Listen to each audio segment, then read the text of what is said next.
حسم التعادل الإيجابي بنتيجة هدف لهدف مواجهة إسبانيا وألمانيا على ملعب البيت مساء أمس الأحد ضمن منافسات الجولة الثانية بالمجموعة الخامسة لنهائيات مونديال قطر 2022. سجل لإسبانيا الفارو موراتا في الدقيقة 62، بينما أحرز نيكلاس فولكروج هدف ألمانيا في الدقيقة 83. بهذا التعادل رفع المنتخب الإسباني رصيده إلى 4 نقاط، ورفع المنتخب الألماني رصيده إلى نقطة متذيلا ترتيب المجموعة، وبذلك حافظت ألمانيا التي خسرت في الجولة الأولى أمام اليابان على حظوظها في التأهل إلى دور 16 قبل مواجهة كوستاريكا في الجولة الأخيرة، فيما تلعب إسبانيا أمام اليابان، حيث تعد مواجهة ألمانيا لكوستاريكا ومواجهة إسبانيا أمام اليابان مواجهتين سهلتين، فيما وضع المنتخب الكرواتي المغرب على مقربة من تكرار إنجازه التاريخي الذي يعود لمونديال المكسيك 1986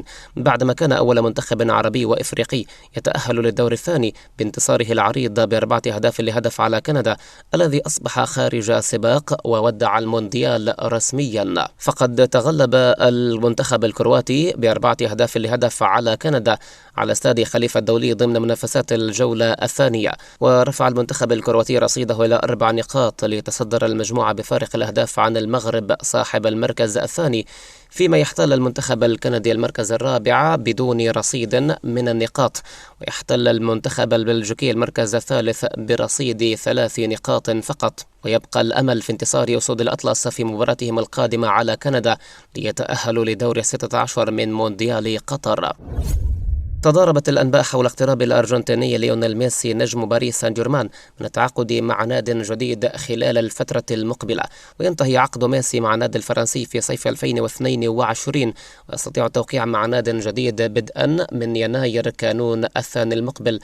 صحيفة تايمز البريطانية قالت إن نادي إنتر ميامي الأمريكي على وشك التعاقد مع ليونيل ميسي، وأشارت إلى أن المفاوضات بين الطرفين في تقدم، واللاعب الأرجنتيني سيحصل على أعلى راتب في تاريخ الدوري الأمريكي. لكن مقربين من ميسي وفقا لصحيفة ماركا الإسبانية نفوا الأنباء التي تزعم أن اللاعب قريب من الاتفاق مع إنتر ميامي، مؤكدين أن ميسي لم يتحدث مع أي ناد حتى الآن.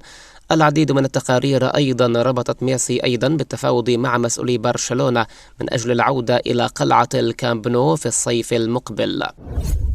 في الوقت الذي طالب البعض بضرورة بقاء جوردي ألبا مع برشلونة حتى نهاية عقده في صيف 2024. لا يزال لابورتا رئيس برشلونة مترددا في ذلك. قبل أيام من مباراة الإنتر في الكامب نو وقعت مشكلة بين ألبا ولابورتا في المدينة الرياضية، فألبا تحدى الرئيس وطلبه بالتحلي بالشجاعة وانتقاده في وجهه بدلا من فعل ذلك من وراء ظهره، ووقتها اضطر باقي الحاضرين لإبعادهما عن بعض